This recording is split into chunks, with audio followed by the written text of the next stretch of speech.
karaniwang na ilalapit sa atin, mga boss, isang pamilyang humihingi ho ng tulong makauwi sa kanilang probinsya. Ito yung mga sinasabing a little bit of a charity na hindi ho namin specialidad pero ginagamit ho namin aming mga influensya at pagkakaibigan kung kani-kanino.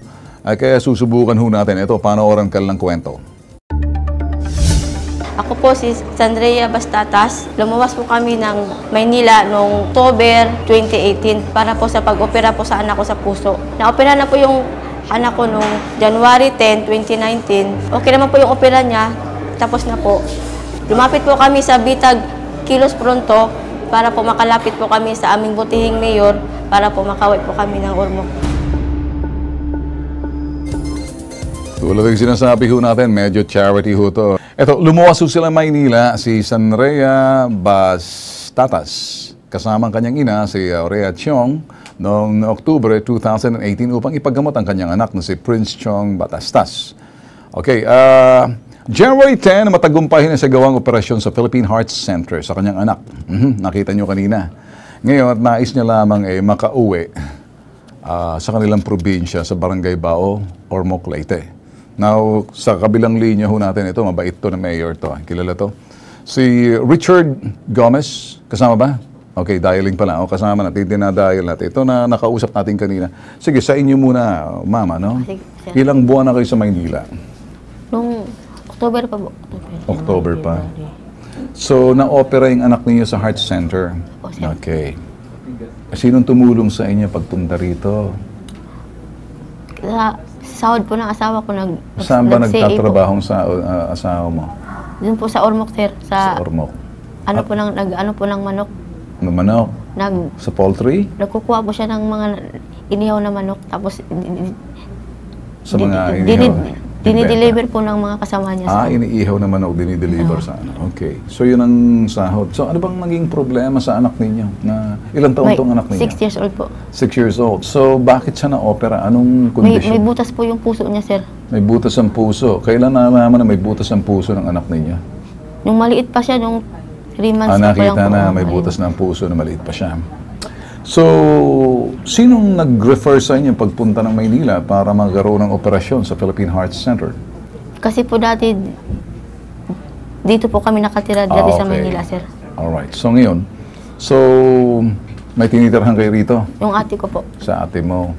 So, para pakita nga natin muna yung operasyon ng bata. Baka makita lang yung ginawang procedure sa bata na si...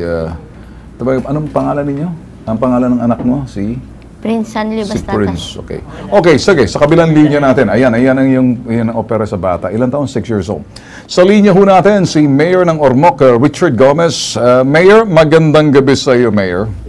Good evening, good evening. Hi, nandito ako sa Ormoc ngayon. Thank you. Okay, Mayor, si Ben Tulfo sa Bitag Kilos Pronto. Ito ilalabas bukas sa Bitag Live, sa Bitag New Generation. Yes. Medyo kakaibang public service lang ho to, charity. Mayor, baka sakaling naoperahan yung bata sa puso Oktubre. Ngayon gusto lang umuwi ho ng magulang ating lola, yung misis. Ang trabaho ng kanyang mister nangungontrata lang ata sa mga manok iihaw diyan sa Ormoc. Gusto ho makauwi. Baka matutulungan ho ba natin Mr. Mayor Richard Gomez itong... Yes, meron tayong programa yung Balik Probinsya. Okay. Kukunin ko lang yung detalye nila. Sige, sir. Bibigyan natin sila ng pamasahe nila, ng ticket nila para makabalik sila ng Ormoc. Ayan, sir. Wala na akong hahanapin pa. Your word, we'll take it as gold. Lahat naman sinasabi niyo. There's no question about it. Kilala ko ho kayo. And I've seen you really work hard. Kumusta ho ang Ormoc? Kumusta ho ang pagiging alkalde niyo dyan? Kumusta ho kayo? Para nakita ko lagi kayong busy lagi. Maraming kailangan gawin dito sa pagiging mayor. Maraming umaasa sa iyo. Ngayon ko lang na naiisip pa na bakit maraming tao, gusto tumakbo ng mayor. Masakit pala sa nandito. Huwag ka naman sana sumuko, Mayor. Huwag mo nang pabayaan yung mga constituent mo. After all, sino ba yung vice mo? Parang mga gwaping daw ata, narinig ko ata, purong mga tropang mga gwaping ata yung grupo ninyo, kaya pinagkakaguluhan kayo ng inyong mga constituent. And you're okay pagdating sa pagdating sa social media, your exposure mo, yung popularity mo, and sometimes going trending. I salute you for that. Talagang kabisado mo kung paano magserbisyo. Yes, thank you so much. And ikaw lang na ibang artista na medyo dikit ka sa puso na intindihan mo kung paano public service. Oo, marami. Yun naman yung reason na kung bakit din ako tumakbo for mayor. Because nakita ko na marami rin kailangan ayusin dito. Yun. Huwag ko kayo sumuko, Kailangan kayo dyan. Yes, sir. Baka sa susunod, congressman, senador, malay mo, presidente sa susunod. There's always a possibility. Okay. Okay. Request ko lang request ko lang sa staff mo, if pwede, pakitext lang sa akin. Sige, Mayor. Okay. Ipa-follow ko. Gold Mayor, wala na ho kami sasabihin pa. Maraming salamat dito sa pamilya. Thank you so much. Thank you so much for the call. Okay. Sige ho, good evening and good luck sa inyo ulit, Good evening, all the best. Okay, sige. Alright, so gano'n na. Nakita niyo, si Mayor ng Ormoc na yan. Kakausapan ng staff para mabigyan natin ng pamasahe pa uwi.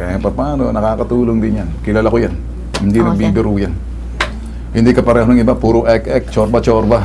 Ito, diretso to. Pag sinabi niya, ginagawa niya. Alright?